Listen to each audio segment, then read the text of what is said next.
우리나라 최초의 아파트는 어디일까요? 바로 1956년에 지어진 서울 중구 주교동의 중앙아파트인데요. 1960년대 이후 급격한 도시화로 주거난이 벌어지면서 이를 해소하기 위해 아파트가 지어지기 시작했습니다.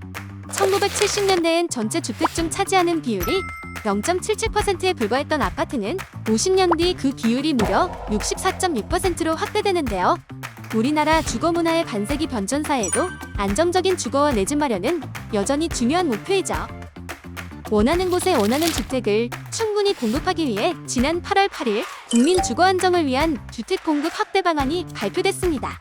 그 내용을 신속 배달해서 한번 살펴보겠습니다. 이번 방안으로 향후 6년간 서울과 수도권에 총 42만 7천 호 이상의 주택과 신규택지를 공급할 예정입니다. 주요 계획을 살펴보면 먼저 서울 수도권 중심의 선호도 높은 입지에 21만 호 이상을 추가 공급합니다.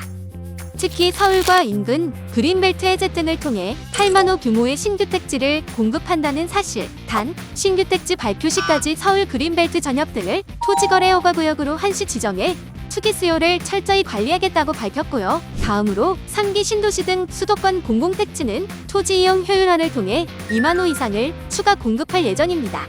또한 빌라 등 B아파트 11만 호 이상을 신축 매입 임대로 신속히 공급하며 서울의 경우 B아파트 시장이 정상화될 때까지 무제한으로 매입한다고요. 가칭 재건축 재개발 촉진법 특례법 제정 등을 통해 재건축 재개발 추진 기간을 앞당겨 향후 6년간 서울 도심 등에 17.6만 호의 주택을 조기에 착공하겠다는 계획을 담았습니다. 내 집 마련을 꿈꾼다면 눈여겨봐야 할 이번 B아파트 대책은 바로 분양 전환형 신축 매입인데요. 최소 6년 임대 후 분양 전환이 가능한 신축 매입 주택이 새롭게 도입됐습니다. 공공 신축 매입 11만 호 중 최소 5만 호를 분양 전환형 신축 매입으로 공급하는데요. 무주택 중산층 실수요자 등을 대상으로 실수요자의 선호를 고려한 아파트를 포함해 주명 평형 위주로 공급할 예정이라고 합니다. 분양가는 입주 시 감정가와 분양 시 감정가를 평균한 가격으로 책정한다고 하니 모두 관심 있게 지켜봐 주세요. 이어서 B아파트 시장 기반 정상화를 위한 국민 맞춤형 세제 청약 지원에도 주목. 신축 소형주택을 구입할 경우 취득 종부, 양도세 산정 시 주택 수를 제외하는 기간을 기존 2025년 12월에서 2027년 12월로 2년 더 연장하고 기축 소형주택을 구입해 등록임대주택으로 등록하는 경우 세제 혜택을 주는 기간도 2027년 12월까지로 확대했습니다.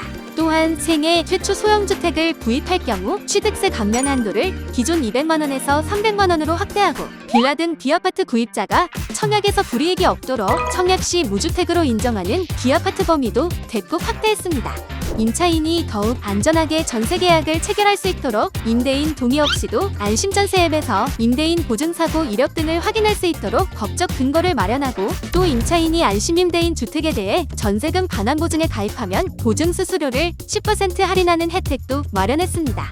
또한 신축 주택뿐만 아니라 기축 주택도 활용해 전세 사기로부터 안전하고 임대료 등이 저렴한 공공임대주택 1.6만 호를 추가 공급하겠다고 밝혔습니다. 이를 위해 경매주택을 주택도시보증공사가 낙찰받아 임대하는 기존 든든전세주택 외에 주택도시보증공사가 대의변제주택을 판매 조건부로 매입해 임대하는 유형을 신설할 예정입니다. 집주인이 허그이니 전세보증금 떼일 걱정 없이 장기간 거주할 수 있어 훨씬 안심할 수 있습니다. 그렇다면 도심 내 아파트 공급을 획기적으로 확대할 방안도 필요하겠죠? 가칭 재건축 재개발 촉진법 특례법 제정을 추진하는데요. 이로써 현재 진행 중인 서울의 재건축 재개발 물량 37만 호의 추진을 가속화했습니다. 기존의 복잡한 정비사업 절차를 간소화하고 공사비 분쟁으로 인한 사업 지원을 완화할 수 있도록 공공 지원을 강화, 정비사업에 대한 세제와 금융 지원을 대폭 확대하고 용적률 최대 한도를 완화하는 등 재건축 재개발에 대한 확실한 지원 의사도 밝혔습니다. 또한 1기 신도시 등 노후계획도시 재정비를 위해 정비사업 선도지구를 선정, 원활한 사업 추진을 위한 12조 원 규모의 미래도시 펀드도 추진 중에 있다고요. 대규모 주택 공급을 위해 장기간 묶여있던 이곳도 폐지했는데요. 청년, 신혼부부 등 미래세대를 위해 서울과 수도권 인근에 그린벨트 등을 활용하여 합리적 가격의 주택 공급을 추진하기로 했습니다. 단, 투기 방지를 위해 신규택지 발표 시까지 서울 그린벨트 전역과 서울 인접 수도권 지역 등을 토지거래 허가구역으로 한시 지정했고요. 3기 신도시 등 수도권 공공택지의 이용의 효율성을 높여 2만 호 이상을 추가로 공급할 예정입니다. 수도권 주택 신속 공급을 위해 공공택지에서 25년까지 착공하는 민간 건설사에게 22조 원 규모의 미분양 매입 확약을 제공해 조기 착공을 유도하고 후분양 조건부 공공택지의 선분양도 허용해 분양 일정 조기화를 추진하겠다고 밝혔습니다. 또한 지난 2022년 이후 발표한 수도권 공공택지 후보지 5곳에 대해선 김포한강을 시작으로 2025년까지 지구지정 완료를 추진하겠다고 발표했습니다. 국민이 원하는 우수한 입지의 양질의 주택이 넉넉히 공급될 때까지 북부교통부는 주택 공급 확대에 모든 역량을 집중해 나갈 것을 약속드립니다.